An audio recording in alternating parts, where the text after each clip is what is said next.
What's up, guys? Today we're going to be talking about the iPhone 11 for this late 2023 going into 2024. I want to talk about software updates, gaming, all that good stuff.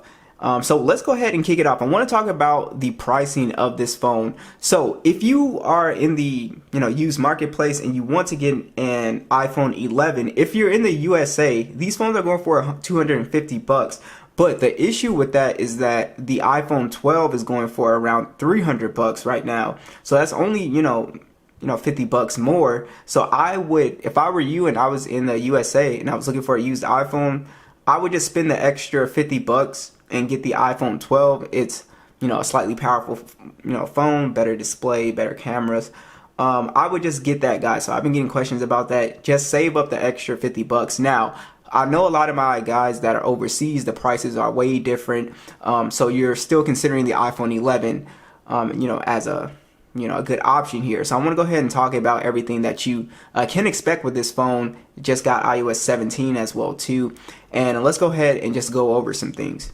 All right, so design-wise, this phone still does not look outdated at all to me. It still has a really good design. It's still actually very comfortable to hold in the hand.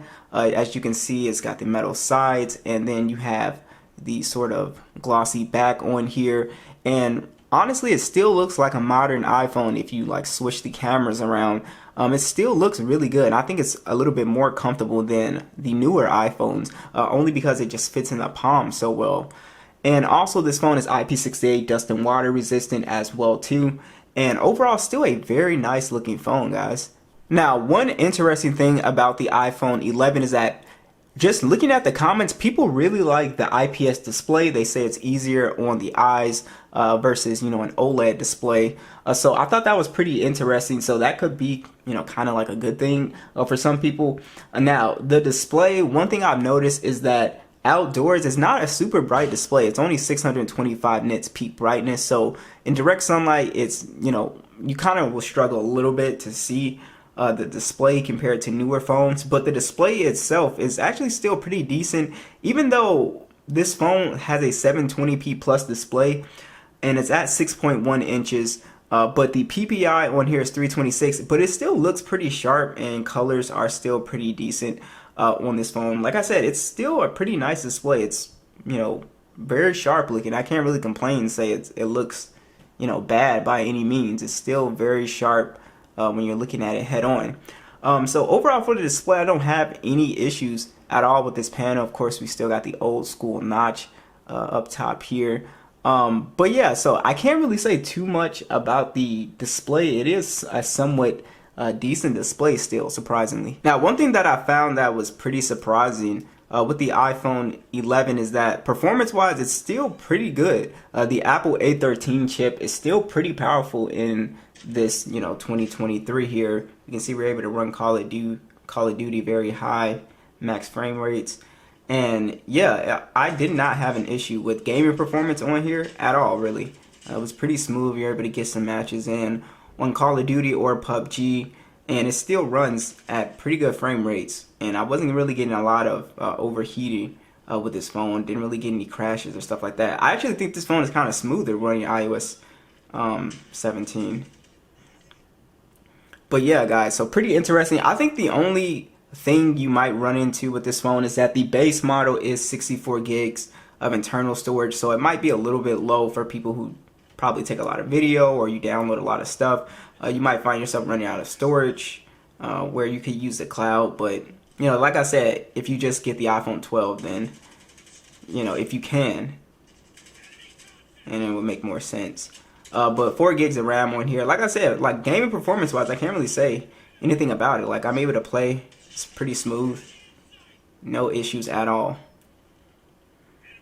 I do want to talk about software on this phone. So typically iPhones get like 5 to 6 years of software updates. So this phone will get iOS 18 for sure, but I'm not so sure about iOS 19. I think it probably will, just considering the fact that how smooth it is running iOS 17. It's just very smooth. I have no issues with this phone performance wise. Animations and everything look really smooth. I think I did like a YouTube short comparing like how this opens apps compared to the iPhone 15 or 14, and it still opens really, really fast. It's actually pretty impressive. So speed wise, this phone is pretty smooth. So I didn't really run into, a ton of hiccups and stuff like that. All right, so this phone does have stereo speakers.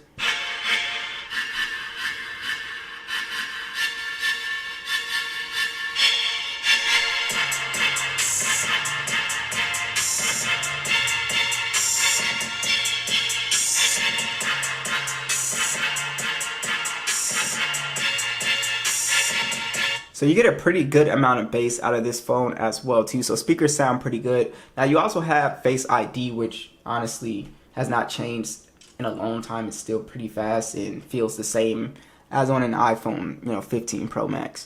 The cameras on the iPhone 12 are still pretty good as well. So this phone has a 12 megapixel standard and a 12 megapixel ultra wide. It shoots in 4K 60 with a 12 megapixel selfie cam that shoots in 4K 60.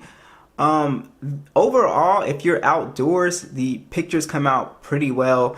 The only thing I kind of noticed with the cameras, I thought the selfie cam, I can tell like it's an older phone just from the selfie cam being a little bit soft. Even if I was outdoors, I could just see it was a little bit softer, and when it comes to like details and stuff like that. And also you can get like, some blown out sort of shots when you do, depending on like what kind of, angle you're at.